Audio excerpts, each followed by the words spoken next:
We've asked you to send in your questions and concerns about the job market, and we have assembled a team to give you advice. We're joined by Brad Karsh, the president and founder of JobBound, Robin Bond, an employment attorney, and Sonia Elaine, the careers editor at Black Enterprise. Brad, let's start with you. Let's go right to the questions.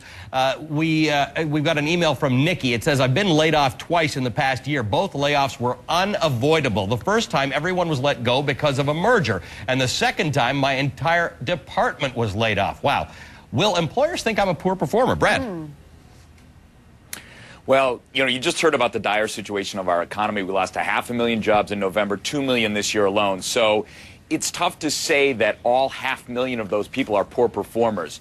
The fact of the matter is the stigma that's associated with being let go is much less dramatic than it was 20 years, 10 years, even 5 years ago. So the key, though, for Nikki and other job seekers in this position is to make sure that their story is told. So if I pick up a resume as a recruiting director and I see that you've lost or haven't worked or let go from your last 2 jobs, I might raise some questions. But if you have a chance to talk to me about it, so networking your way into the company, or even if you can explain it in your cover letter, it helps sort of get over that initial stigma associated with the job loss. All right, Sonia, we've got one from you from Javier. And Javier writes to us, he says, I'm a recent college graduate, and I've been looking for a job for 2 months. I just got offered an unpaid internship. This is not ideal because, I have to start paying off my college loans soon.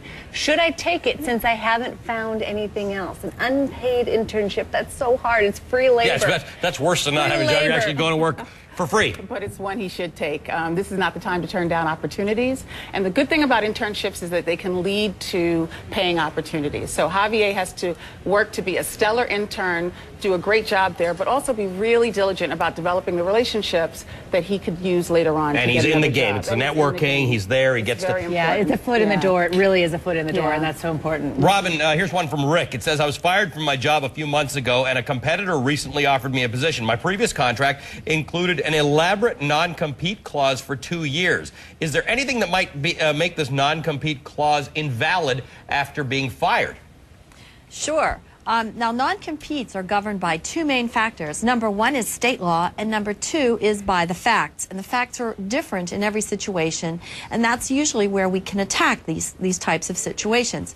Now, some states, like California, don't want to enforce non-competes at all. Other states won't enforce a non-compete if you were fired for poor performance. They'll use the worthless employee doctrine. In other words, if you were so bad, the best thing that could happen is you go to work for a competitor and drive that guy's business into the ground like you were doing for your employer. Yeah, that's a good argument. I like it. I mean, there's those kind of arguments. Some states will say, hey, there's economic distress in the company, we won't enforce the non-compete. I mean, there's a lot of things you can do, and all courts look at 4 factors. Is this reasonable in terms of scope, duration? Did you get paid good consideration? And is there a legitimate need for the non-compete? So I say see a good employment lawyer in your state and attack this. All right, Brad. Love having that information. Yeah. All right. Brad, quick one for you. Joy asked, how do I find out what fields are in need of workers in the Orlando area? I'm willing to go back to school and retrain to start a career. That's your first step. In general, what jobs can people retrain for? How long does it usually take? Brad?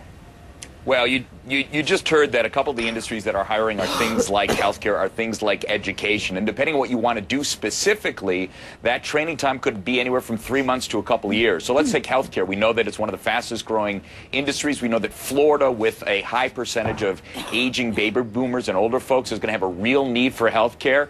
She can do anything from go back to become a registered nurse, which might take a couple of years, to doing something that's more in the technician field that could be as little as 3 to 6 months.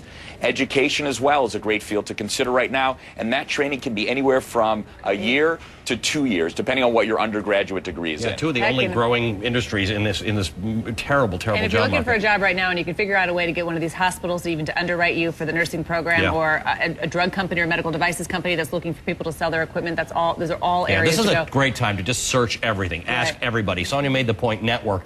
You got to just turn over a lot of stones. All right, we've got more of these emails. We're going to turn over some more stones with Sonia, Brad, and Robin in just a minute.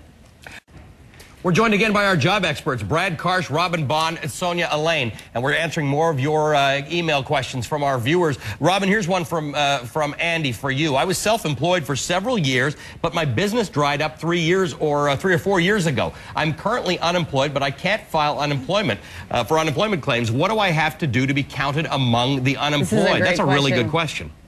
Well, first you have to join the ranks of the employed, because unemployment does not go to business owners or independent contractors. So the first thing you need to do, Andy, is get a job with someone other than yourself.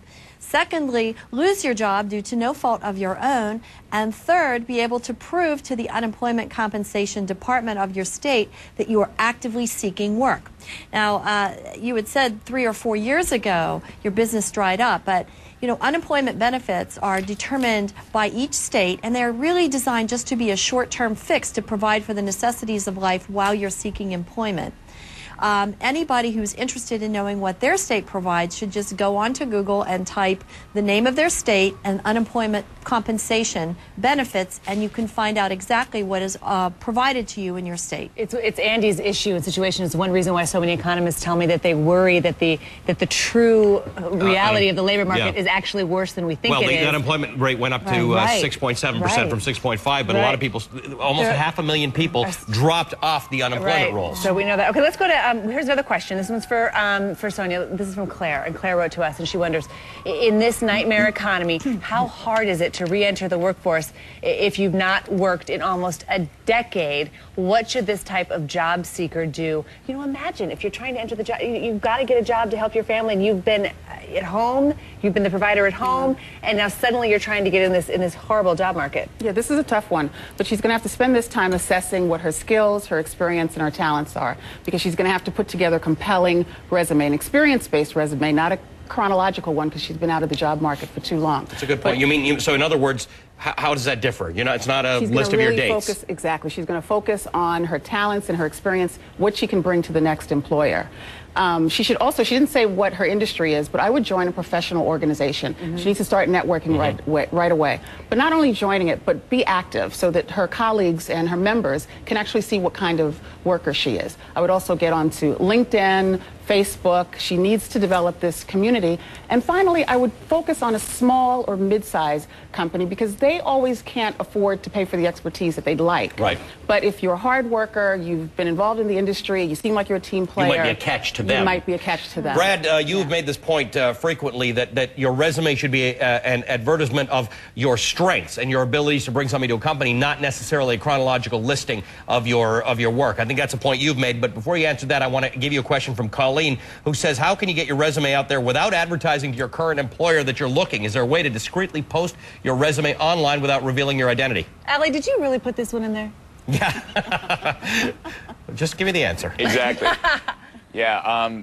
Colleen, for your friend, why don't you tell him that what he can do is go to some of the major job sites, and virtually all the major job sites have a tool, kind of a resume blocking tool, that allows you to put in company names that cannot search your specific resume. So, for instance, on Yahoo Hot Jobs, it's called Hot Block, and it allows you the ability to X out certain companies. So, Allie, that's the advice. So that's the advice. You better know the name of your company, though, because it could be CNN or it could be Turner Time Warner, Broadcasting, which is own exactly. CNN. It's not me. This wasn't for me. All right, that's a very interesting point. But tell us a little bit more, Brad, about how it has to be. It can't be chronological, but what you can do in your resume, not the order in which you've done it. How do you do that? Right.